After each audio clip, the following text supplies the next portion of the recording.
Sue to the podcast. And I would love to know, are you well actually? Well, Ellie, first of all, thank you for inviting me. And am I well? Actually, I'm going to say a big fat no, I'm not. Okay. And I was going to postpone this podcast to say, oh, can we please do it when I'm feeling better? And the reason I'm saying I'm not well actually is that it's very, very busy at work. We're in the middle of moving, and I've decided to get a cold. And so there's a lot going on, and my body's saying, please go to bed, but nothing, I just can't. And the reason I wanted to go ahead with the podcast is because I feel when you need to do well-being and wellness and self-care, it's all great when life is perfect. But Mhm. it's when life is difficult, when life gets in the way, that you really have to put things in place. So, and I thought, yeah, let this be real. That you have good days and bad days, and good months and bad months. And I'm just currently going through a bad week, just with just this cold and a lot of things going on. Mhm. Well, thank you for your honest answer. And Well, yeah, no, I appreciate it. It's important to be honest about these things. Could you tell us actually about some of the things you do put in place for the not so good days? I find I just it's just difficult because as a nutritionist, I know what to eat and I know what I should be eating. But what I'm finding at the moment very, very difficult is that because I'm exhausted and and I'm feeling a bit sorry for myself, there's a lot of emotion going on. So I'm wanting sugar, I'm wanting coffee, I want all the foods that isn't going to be good for my immune system. Mm. And I feel having an understanding of, well, this isn't going to be great for you. So you've got to really concentrate on getting good foods in. And it's hard because when it's all very well, and this is what I see a lot with my clients when they go, but I know what I should be eating. I know I should be eating it, but I just can't. And it's just putting those small little changes in place. So um, yesterday I had to go and do some food shopping, and it was such a small thing that happened that was so small, but it honestly nearly sent me over the edge. It was a small thing where I had to go deliver a parcel and I got lost. And all I remember is then going to the shopping center and just thinking, I need chocolate right now. Yeah. And it was just having this understanding of the impact it's going to have on my overall health in terms of my body's really fighting infection. I'm not helping it by, by not going to bed, by carrying on working, and juggling everything. The last thing it needs is, what was I feeling like? I was feeling like chocolate peanuts. That's what I wanted. But I wanted not just a small or few handfuls of chocolate peanuts. I wanted the whole bag. And then I was going to have to go and hide the evidence because I'd feel like, you know, eating the whole bag and not sharing them. And having that understanding helps. I still didn't feel better for it. And instead, I went and just got some soup. And what I did do is then eat 3 cloves of raw garlic because that works just amazing. Absolutely That's a amazing. great I choice. feel sorry for my husband and my clients, particularly today, because I honk, but I am feeling better, So, you know, yeah, life. Sorry, as I blow my nose, Okay. life gets in the way when life is perfect, when you've got, in the internal and external things going on.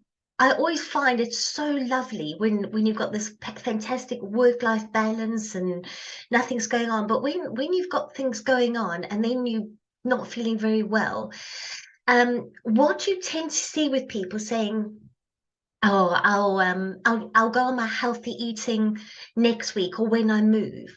And this is when you're going to go, actually, I'm going to dig in really deep and I'm going to eat really healthy. I'm not worrying about the calories in, calories out. I'm going to do the best I can, but I'm going to eat for well-being and just to support my body.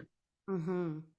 And do you think, because So I know good. there's been in the last few years, there's been like a big backlash to diet culture, which I think is I can understand why that has happened because diet culture is very insidious.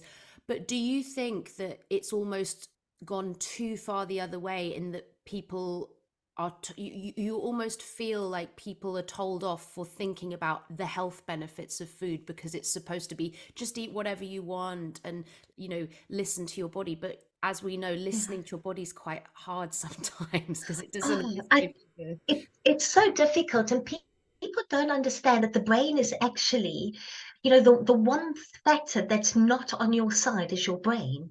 yeah. Your brain wants the easiest option, and for me yesterday, the easiest option was sugar and Mhm, lying on the settee and just collapsing with a good book and some sugar. mhm. Um, and when people understand that if listening to the body doesn't always help, it's just having that understanding that not being too strict or too rigid, but also not being too lax, like, oh, I need this, I deserve that, and having an understanding. And what I find that really helps with clients is and with myself is that rather than let's say I had given in to the packet of chocolate peanuts, and I think I wanted licorice all sorts, and I don't even like them. I don't even like them, but it was just like I need them. But I was emotionally eating as well. I was very, very frustrated with my husband. Okay. I won't bring that in, but it was just because of everything I understand. going on with the moving and things, life. I think I'm driving him mad as well. And it was just, let's just say if I had given into that, rather than going, okay, I've done it. I'm never going to eat licorice all sorts again. I'm a bad person. I'm disgusting. I'm fat. What's wrong with me? I'm going to go on the latest diet. Is to just think, why did I do it? Why? I know that I'm not going to feel good afterwards. And this is where I was almost walking around the shops. Just I kept going back and forth to the sweet aisle, going, oh, and then away and back and forth to almost to the point where security probably were watching me on camera, like, potential shoplifter here. And it was just going, and I knew I was emotionally eating, but the key fact I knew is how rubbish I would feel afterwards. I Mhm. would feel sick. Yeah. And the key is always to say to people, rather than saying, oh, instead of licorice all sorts or chocolate peanuts, have an apple or chopped carrots. No, I don't want chopped carrots. I don't want a chopped apple. I want licorice all sorts. I want chocolate peanuts. But what really is a good intervention is to say to their client or to yourself, why am I doing this? I'm not hungry. I know I'm emotionally eating, but the key is, how are you going to feel 5 minutes afterwards? How are you going to feel 30 minutes afterwards? Is it worth it? And you know what? Sometimes it will be worth it, and that's okay. But other times it won't. And I just thought, oh, it's just not going to be worth it. But Mm. it took a few walks around around the owls I've when I was been there having this myself. terminal, Yeah. you know. I know that walk and that like pondering, and it's like, shall I press the button? And Yes. you mentioned emotional eating. Could you maybe, I mean, it's kind of obvious from the name, but could you maybe elaborate a little bit for the listeners, kind of how you could define that emotional eating? So emotional eating, which I see and which I've done a lot of reflection on myself, is that where I used to work within one of the interventions within the bariatric team. Um, So in a this was quite a few years back. So for your clients who are not familiar with bariatric surgery, so bariatric surgery is when you might have a gastric band or some part of your stomach cut away so it's made smaller. So it really helps benefit clients with very quick weight loss. So people who really struggle over time. And they found that the surgery worked absolutely brilliantly. and it reduced cholesterol. It was able to reverse type 2 diabetes. But what they found was that uh, it didn't actually work. So you took that person's appetite away. So they physically couldn't eat, but they still managed to find ways to eat. And I remember when they asked, when I was working as sort of an intervention. So basically, those clients who were unable to sustain the program for the bariatric surgery, they were then sent to my program. And um, what they found is that you've taken somebody's appetite away, but they found that 90, I think it was 94, 96% of clients had either been sexually, emotionally, physically, or all above abused. And they were using the food to soothe.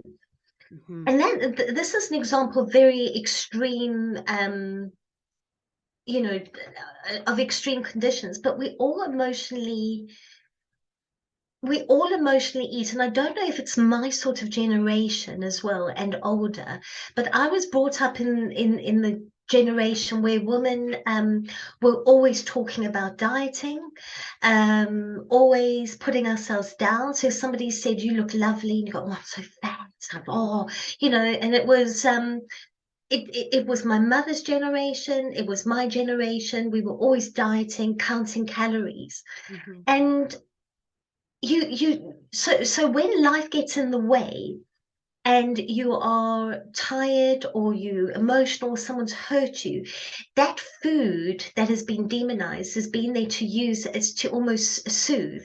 And what we call is you eating your emotions. Mm. And rather than putting things in place, so being a nutritionist with a science degree, it's very scientific. Put this in place and you'll balance your blood sugar levels. It will help with your thyroid, your adrenal glands.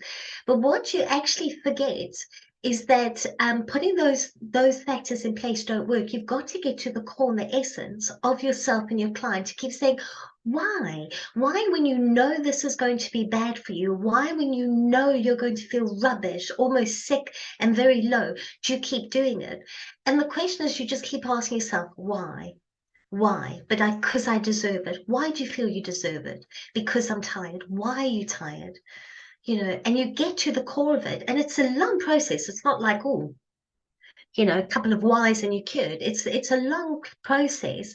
And, but it's a journey. And, Mm. I hope I've explained it well enough, but there's so many triggers, emotional triggers. You can have that tiredness one, you can have the angry, you can have outside triggers where you can have like an environmental trigger where you can just see somebody walking along with a bag of crisps and you think, oh, Yeah. when you weren't even thinking that, Mm.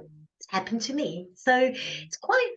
it's if somebody's trying to do something, whether it's giving up smoking or drinking, or maybe reducing a shopping addiction, it's quite easy to eliminate that. But with food, you can't give up food. You have to go and eat, otherwise, you will be very ill. So you're constantly exposed to something that you might not have a very good relationship with. So I Totally. hope, I hope that makes sense. No, totally. I mean, it makes sense to me because it's something that I've in the past, I've stopped drinking alcohol. I used to, party a lot, and I stopped that. That was my thing, and I stopped that. And it's still it's I'm not to undermine what substance addicts have to go through to get clean and to Mm. get sober, but you have to just park it and put it away. Whereas food is, as you say, you have to eat. And also, I don't know, I find, just from my own experience, because I emotionally eat a lot, and I my like what I want to emotionally eat changes. So Yes. when you think you've kind of mastered your sugar addiction, then you're like, cheese, great. you know just things like Yeah. it kind of catches you out. So yes, you explained that really, really well. um Oh, thank you. yeah. And It's and it's I think there are some people who have absolute fantastic relationships with food. Yeah. Um, and that's fantastic. And I have clients come in, and I don't want to ruin that by demonizing food. So we just look at introducing better foods rather than taking away. Adding in. And then there'll be people like myself who just, and I do blame the diet culture on it, on demonizing food, whether we're good or bad, or it's a sin, or are you being clapped? And it's, if losing weight or eating healthy was easy, Yeah. we would do it. We wouldn't even notice it was an issue. Yeah, I agree. How do you think, as say, as a nutritionist and people kind of working in that field, what could, and as health coaches as well, what could we do? How can we work to, keeping people on a healthy track without giving in to sort of diet? How can we overcome diet culture? Big question, I know. But if you could suggest just a few things that you've found that you can kind of, like reforms we could make, if you like. Yeah. So, one thing I found when I was working within the wellbeing team and within bariatric is, I wouldn't. So I stopped. I tried to stop the culture. So you can start this with your daughters, your sons, with your tribe of people, to stop that conversation about losing weight, whether you've been um, thin or fat. So, um, how I would say, when the clients have come in, they go, "Oh, I've been really naughty." And I say, no, no, we don't use language like that. Not using bad or naughty, not sharing of weight, weight loss or weight gain. It's very much a personal, private journey. You don't know what medication that person's on, what they're going through. Are they going through some form of hormone imbalance? So just getting them to stay in their lane and just focusing on factors like, um, so how does their hair look? How does their skin feel? Their nails? What's their mood like? What's their sleep? So focusing on the other important things rather than the scales. And Mm. then, I've got some amazing, strong female friends, and when we meet up, it's all about what diet they've been on, or you as a nutritionist, well, you don't eat this or that. And it's trying to stop that conversation to go, I don't really care. I don't care that you had drank red wine and ate chocolate. I don't care if you bathed in McDonald's. Did you enjoy it? As long Yeah. as you enjoyed it, who cares? You Right. know, I'm not the food police. And then it's just moving that conversation away from, like, how are you? Your hair looks amazing, your skin looks amazing, and taking that focus on the scales and the weight. Hmm. Number one, is really boring, but it's also important that our brain doesn't know the difference between a thought and reality. So if Mm. you keep listening to your thoughts, or keep discussing that you're fat, or you're bad, or you're being naughty, or you need to lose weight, it Hmm. actually just lowers it changes the wiring in your brain. And again, when I said the brain um isn't on your side, when the brain starts feeling rubbish, okay, we know as health coaches and as nutritionists that maybe going for a walk and having a healthy food is going to be better for our well-being, but the brain goes, no, no, ice cream, because Yeah. that's going to click onto those lovely dopamine receptors and make us feel good again. And so I think it's trying to stop that bad talk, that negative Mm. talk. So almost not engage, and just smile, Yeah. and then move on, saying, "Wow, so your hair looks good." So sort of Mm. focus on the good. Yeah. And even further than that, like, I guess the less people obsess about food, the more they can enjoy their lives as well. So, people often come to me when they've kind of gone through, gotten over the diet, gotten over that kind of thing, and they'll say, "Oh, I've gone for this job that I would never have gone for before," because, things like that as well, like Yes, having, just having more confidence because you realize what you have to offer that has nothing to do with how much you weigh or your body shape. exactly. Yeah.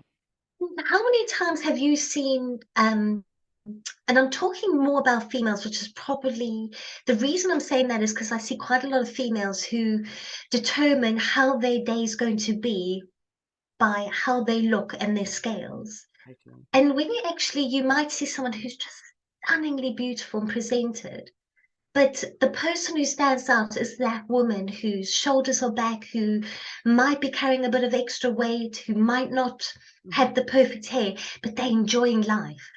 And Totally. they've just got this inner confidence. And that's what we're trying to um, I'm trying to engage in women. So just before COVID, when I left the bariatric and the wellbeing team, I started to bring my own classes out where it was about getting your head ready before you went on any form of, I hate the word diet, but any form of healthy eating. So and it was just explaining that, if dieting did work, we wouldn't have this billion-pound industry. We wouldn't have books and um, the internet full of the latest diet. If they worked, we wouldn't be aware of it. And Mm-hmm. it's basically finding what's best for that person and getting their brain ready of having an understanding that this is my body, this is who I am, this is my life, so this is what I can achieve. And it's almost taking ownership and empowering them to change. Because one of the key factors, and this is, for a lot of health therapists, people come to us because they are desperate. They've tried everything and they are desperate to change. And so we say, right, for you to change and to feel better, you must do A, B, C, and D. Hmm. And that actually doesn't work. Hmm. You've got to say, right, this is what I'm going to suggest. So you need to eat more vegetables and fruit. You need to move more. Hmm. How do you see you can incorporate that into your day? And Hmm. when they actually come up with how they can do it, that's when research has shown that clients actually sustain changes and they're actually able to. It's not just another fad diet or fad well-being process. They actually, when they come up with that idea or how they can fit it into the day, and it's starting off small rather than doing big, huge changes. Totally. And it's that self-empowerment as well, because as you say, not one diet is not going to work for two people. No. Or even, well, it's got to be individual to you, and there's so many factors. And you, so if I can I ask you a little bit about your journey through, because you said you had to navigate a bit of your own challenges with diet culture. What could you give us a little overview about your own sort of personal experience with it all? Yeah, I I've been fortunate because I was born and brought up in South Africa, Hmm. and my mom, we always ate very, very healthy. Um, and but when I reached probably the age of 13, I developed boobs, and I didn't want to develop boobs. And I remember thinking, if I diet, I'll get rid of them. And I always had a very distorted view of how I looked. And it was the culture. I didn't have an eating disorder. I was absolutely just, at my normal natural weight. I was healthy, I was fit. And I just started messing around with eating. I would skip breakfast. I would live off Diet Coke, probably, I think, and I'm just laughing because I do not touch the stuff. I was Yeah. probably drinking half a liter a day to fill myself up, Diet Coke. I was constantly tired. I went from loving sport to being too exhausted and too embarrassed. And I just see my years from the age of 13 to 18 just wasted, just being very, very exhausted, counting calories, sharing with my friends, who managed to eat the less. Hmm. And we just fed off each other's insecurities. And then I remember just in the playground, we would all be lying there sipping our Diet Coke, and the guys would be running around, having fun, eating what they wanted. And I just do blame the diet culture where it's so important what our mothers and our grandmothers, how that is fed through, and with society, and trying to be somebody you're not. Hmm. And I just feel I wasted that time. I wasn't, for me, being healthy is to be the best you possibly can be. And I was just so exhausted and in a fug. And I'm still carrying that whole diet mentality with me. I'm still, going through menopause and I'm still fighting it. It's almost like ingrained. And I still have to keep reminding myself, no, this is not how it works. You're different. Um, I've also got we've got a mental health issues in my family from both myself. I got very, very depressed. And I was very much the type where if the scales were low, and bear in mind, I wasn't overweight, but if the scales were low, I'd have a good day. If they went over a bit, I was having a bad day. Hmm. And I was just a diet ball. We've also, as I said, got some mental health issues in my family, but it's not really my story to share. But Hmm. it's someone in the family, and I could see um, the devastating effects that psychiatric drugs was having on the family member. So knowing from my personal journey with fighting against food and how it distorted my view of food, I was very much I'd never eat cake again, and then I'd eat half the cake. I was always binge dieting, binge eating that Hmm. most of us were doing then. Hmm.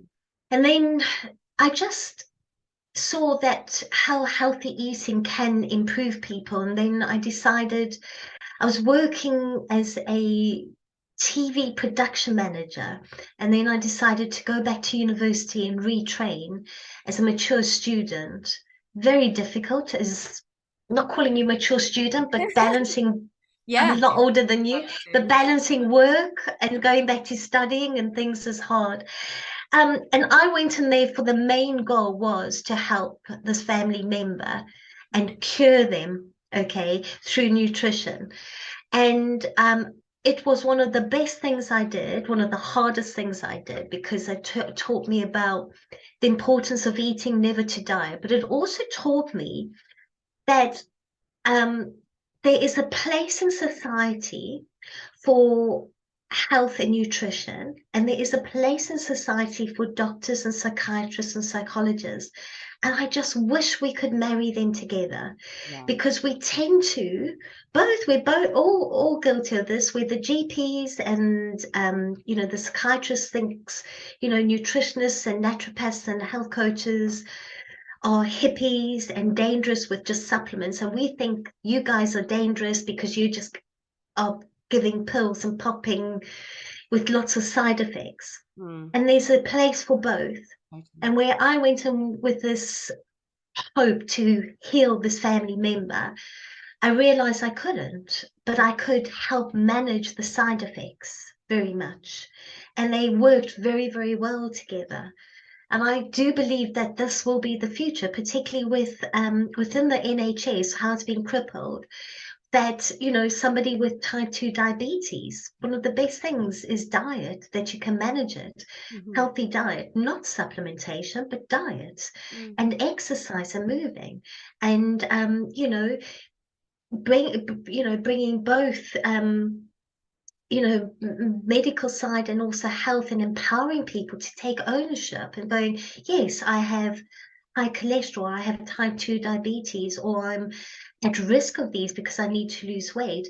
How can I take ownership and responsibility Hmm. for my own health? Because this whole crisis we're going through within the NHS, and it keeps going on about, you know, what the NHS, the waiting queue times, and etc., etc. Not once, well, not that I've heard of, has anybody gone and said, well, how can we help the NHS? I literally How said can the we same help? thing. Mm. You I know, literally said the I, same you know, I'm, yeah, I've got, somebody who might have, and I'm going to use my dad as an example. I'm just, you know, who was pre-diabetic. He did die over a year ago of a stroke. But he was really he was one of those types who would live this lifestyle and then expect the doctor to give him a pill to Hmm. fix that lifestyle. And he didn't take responsibility or ownership for it. And and he, I miss him so much, and I feel quite angry with him in a way because I could still have probably, he was amazing, just this Oh. amazing man. But it's again, what can we do to help the NHS and relieve and Hmm. take ownership? Because I'm not saying that diet and exercise cures, but it's diseases, but it certainly manages it. And in some cases, it does cure it. Yeah, It really does. totally. Get off my soapbox now about that. No, I couldn't agree more so. And I mean, I know that the NHS is severely underfunded and it's suffered for all the horrible Oh, cuts, but I also do think that, sure, I don't think, was it ever designed to manage this much, because a lot of it is no. stuff that, as you say, diabetes being one of them, and then the health issues that causes, as you say, is best managed by a diet Yeah. and an exercise program, like a healthy Yeah. diet, not a Yeah. restricted diet Yeah. for And, maintenance. and don't get me wrong, if you've got type 2 diabetes, and if anyone's listening to this and probably shouting at me, I get how exhausted it is and how hard it is to even get the motivation to put those changes in place when you've got the type 2 diabetes. And I also understand that it's very confusing because there's conflicting information. But Mm, I've also worked very closely with type 2 diabetics who've just changed their lives around with just small little changes. It's amazing. doable. Yeah. Yeah, it's because I mean, correct me if I'm wrong, but diabetes is on the rise, right? Type 2. Oh, Yeah. yeah, it's actually, it always was considered a young person, sorry, an older person's disease, and it's now being seen in children, teenagers, as young as, and not type 1, type 2, Yeah. as young as 12 years old, Could you and briefly also, tell Sorry, sorry, go on. I was just going to ask if you could tell us briefly the difference between type 1 and type 2, because some people might not know. So type 2 diabetes generally is more seen in adults and the elderly who might be, not always, might be generally overweight, but I will see a lot of very incredibly fit people with type 2 diabetes. And Mm, type 2 diabetes is when the body does produce insulin. Okay, so insulin is this hormone that's needed, that's released from the body, or from the pancreas to take sugar that is in the bloodstream into the cell. So it's basically taking that glucose into the cell. So it's giving that body energy to be able to function. Um, what happens with type 2 diabetes is that the insulin, so you can get the insulin either is the cells are insulin resistant, so it's producing insulin, but it's unable to unlock those cells to let that glucose get in. mhm, Um, so you've got this basically sugar going through the bloodstream, damaging nerve endings, but mhm, also that person's not being able to get that energy into the cells to be able to function. mhm, With type 1 diabetes, it's normally found in children, and it is hereditary genetic in some cases, and that's normally when insulin is just not produced. right. Okay, so type 1 is normally found in very, very young children. Um, it's normally diagnosed between the age of 6, 8 years of age, Wow. and they just don't have any insulin at all. Whereas type 2 diabetes, they are producing insulin, but the cells are insulin resistant, so it doesn't work.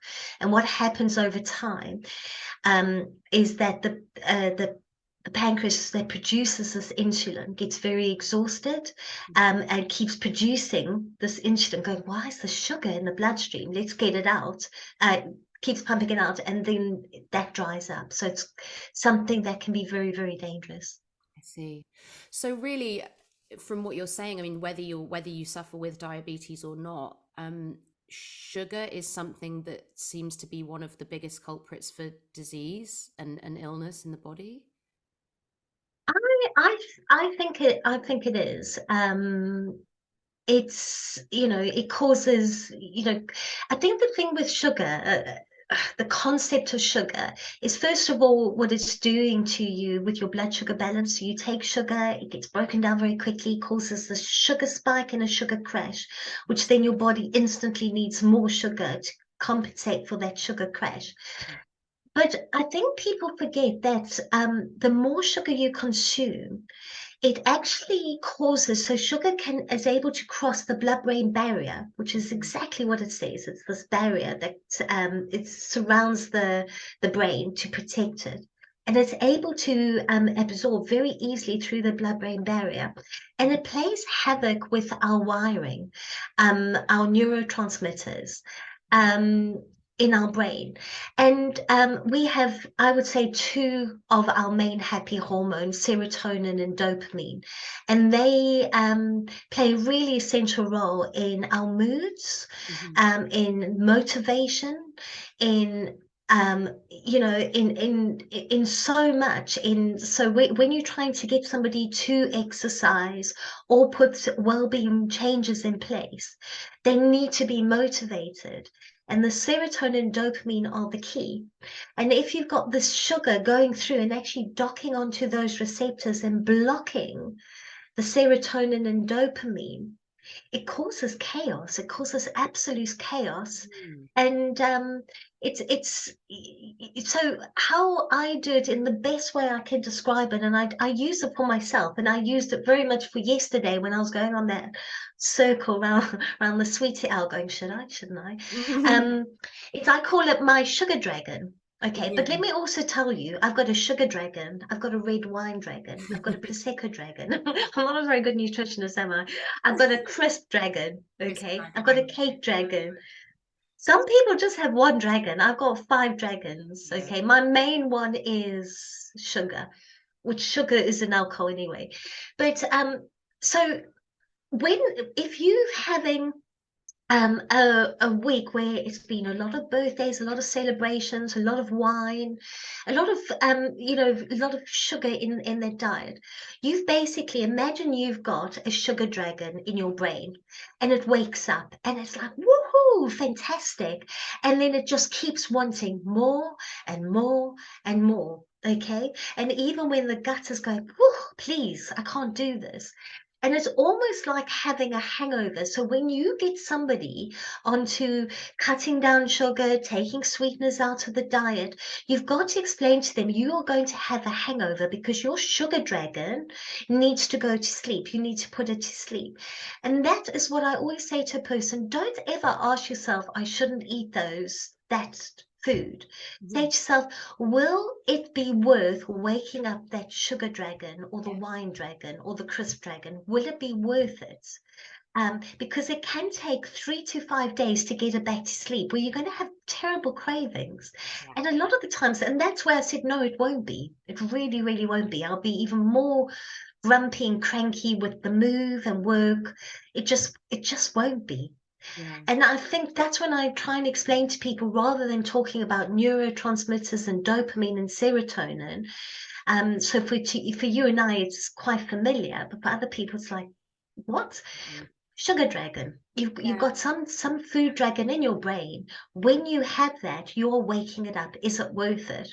Sometimes it will be, but a lot of the times it won't be, especially, you know, but when you put that back onto the client, say, just ask yourself, you definitely can have it, but will it be worth it? Yeah. It might not be. Might not be. You know, and if they have given into it, or if you have given into it, it's okay. I think the key is thinking, oh, well, I had that bag of crisps, or I had those licorice all sorts. That's it. I'm not, and that little moment can turn into a whole week of bad eating, because we always start healthy eating on a Monday.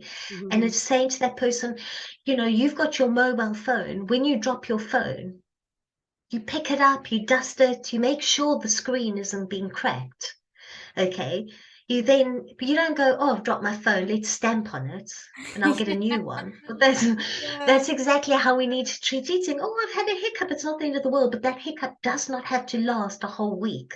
Yeah. Make sure that the very next meal is really nutritious, and not in terms of counting calories or being good food or boring. It's going, right, I've eaten something here that's not very good. What's going on?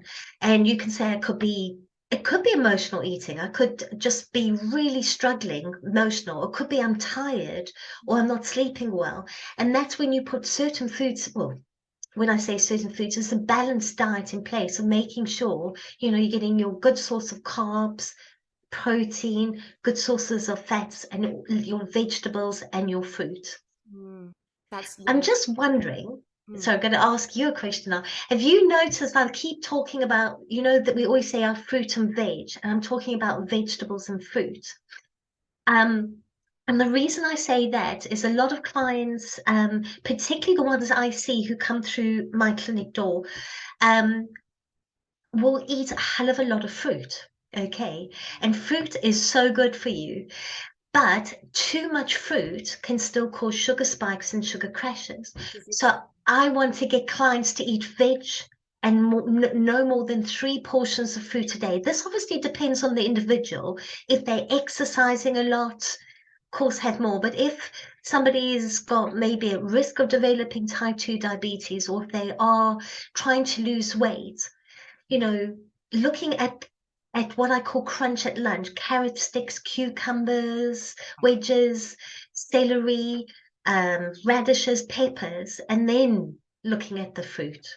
Because actually, I was going to ask you, because I think something people get misled about is what constitutes a sugar. And as you say, like, something that I find I always am a bit suspicious of. You get a lot of these sort of, especially on social media, you get a lot of these healthy eating accounts, which are great. They're promoting, Yeah, how, and especially they're promoting preparing your own food, which I'm a big fan of. But I noticed that with their sort of sweet, a lot of them will do like sweet bakes and things, and they'll put lots of maple syrup in it. And because it's maple syrup, it's no, healthy. But I think that can yes, really mislead people. I know it did me when I was first trying it, because I thought, okay, well, I'm not having refined sugar, but I can have all this maple syrup, I can have this all these dates. But actually, I think you yeah. can probably tell us it's the same. and yeah, it's if you make say a tray of brownies Yeah. with full fat, white sugar, everything. You wouldn't eat the whole tray. But I've seen clients, because it's considered low sugar, but it will have, say, maybe some organic maple syrup and 200 grams of dates. And Mm. they'll eat about half the tray, Yeah. thinking, well, it's healthy. And I remember back in South Africa going to into a health food shop, going, oh, I just crave sugar the whole time. And she went, have mother's sweets. She sold me bags of dried mango and apricots. So every Mm. time I craved chocolate, I'd have these, and my sugar was going through the roof, sugar spike, sugar crash, Mhm. and my skin broke out. I got thrush. I was moody, and it's sugar, and obviously having an apple is so much better for you than a donut. But it's particularly when people say, well, I can eat as much fruit as possible, and I'll see somebody going on their diet or their healthy plan after having a huge binge over the weekend, and they'll start the morning off with a banana, eating a punnet of grapes and an apple. And what happens? You get the sugar spike, and it's because it breaks down very quickly, it goes crashing down. And when you get that crash, you've got these two hormones being released that actually are saying food now quickly. And that person is then starving hungry after 30 minutes to 60 minutes, Mm. thinking, gosh, this diet is hard. I've got to try harder, try, willpower. And willpower doesn't work. It's about putting really good, healthy sources of fats and protein into your diet to balance the blood sugar level. And just watching the fruit. I love fruit, but watching it, having, basically try have a 3 portions a day, Mhm. and spread out. Obviously, if you're exercising more, Mhm. and burning it up, it's different. But particularly for people everyday life who, are exercising, but there's so much more. Crunching on carrots are fantastic, you I know. love a carrot. Yeah, So do luckily I I. seem to have a natural taste, more of a taste for veg, because I used to think it was bad that I didn't eat much fruit, but maybe given that I have a sugar dragon anyway, it's probably not. Yeah, I do that's have good. a bit, but not tons. I actually don't. It just doesn't. I just don't tend to want it as much. Just quickly, one question I'd love to ask you, Sue, because it might be really useful to people listening and maybe thinking like, oh yeah, I really struggle with that, particularly with breakfast, because a lot of people skip it, or as you say, people eat fruit and it doesn't really satisfy. Could you give just an example of a really balanced, like, good kind of good fat, protein, carb balanced breakfast that you might have that the listeners might? Um, so I alternate with my breakfast. I love porridge. Yeah. So I'll do my porridge with a small handful of blueberries. I ground some flax seeds, Mm, which is very, very good for the liver. And for considering I'm going through menopause, very, very good to help there. I put a dollop of organic kefir on it, mm, Year Valley kefir over it, just to balance the blood sugar levels. And I've got some milk thistle seeds that I grind as well, just because I feel my liver needs extra support through menopause. right. Now that does not keep me hungry. Sorry, does not keep me as full. I get quite hungry a good hour later.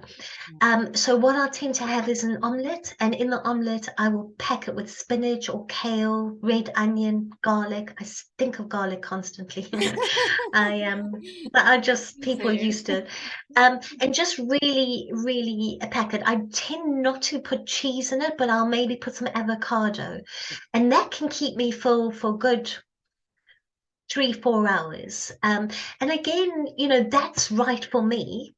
But for some people, they can't tolerate eggs, or they can't tolerate maybe breakfast, they feel sick. But what I ask them to do is, instead of having a coffee, that they might maybe have just a small bit of yogurt with a few blueberries and a few bits of seeds Mhm. sprinkled over it, rather than coffee, because coffee, first of all, can be an appetite suppressant, but it can also cause a sugar spike, the Yes. caffeine, which leads to insulin and cortisol. Yeah. So, and this is there is no right diet. It's what's right for that person, their body, their lifestyle. And this is where we come in, where we fix it, not fix it, that's the wrong word, but um help and support that person. So eating healthy um, is something that becomes part of their life. Yes. And they know what they want. I wanted to ask you as well, Sue, because you're so full of amazing advice. I always Thank ask, you. I always ask every guest before we wrap up. If do you have like do you have an unconventional self-care tip that you would love to share with us? It doesn't have to be like an obvious wellness thing, like a diet related or exercise. Is there something you do just for the love of it that fills you with a feeling of care and joy and yeah. um, I tell you what I do. I love a bath. I love a bubble bath with really good and reading. So some really lovely essential oil, very steamy, hot face pack in a Mm, bath. I love that. And but that's yeah, that would be for me. But what I also think I go to, and I always try and encourage my clients, particularly the clients I see who are very horrible to themselves, very, very negative, mm, um, and trying to stop that, is to to basically book in. So we do very much this lovely, healthy food, bringing good food in, and good sorts of, wholesome foods in, but at least, not least, twice a week, booking in something lovely for them. And that might be going for a piece of cake, Mm. Going off somewhere for a nice piece of cake, a coffee, and people watching and just enjoying it. And whenever they hear that word, oh, I'm being bad or naughty, going, nope, the nutritionist told me this is part of my well-being, self-care. And that's, I also sometimes do as well when I'm just thinking, oh, you know, sometimes just taking my dog for a nice coffee and a nice piece of cake and just people watching Mm. for an hour or so and just leaving my phone at home and getting away. That Just does the trick as well, you that's know. great. I think yeah, that you I feel like you're a rare breed in that you still read books. So many people have I forgotten. know. I am. I go to the library. I love the library. I'm one of the, I love the smell of paper. Love books, library books. I know. I was on the train the other day and I felt about 90. I was the only one reading a book with my lunchbox full of carrot sticks and cucumbers and peppers. And I thought, oh my God, I feel so old. And I had to really think, own this, because everyone was on their phones, eating McDonald's, drinking takeaway coffees, like really looking cool and hip. And I've got my lunchbox, munching carrots, reading my book, and I was just thought, oh well, I'm just different. That's it. It sounds Yeah. that's what we should aspire to, I think. Good old fashioned. Being different, embracing being who we are. Absolutely. Well, thank you so much, Sue. I've really enjoyed this conversation. I really appreciate you coming on to chat. Oh, brilliant. Well, thank you very much for inviting me. I really enjoyed it.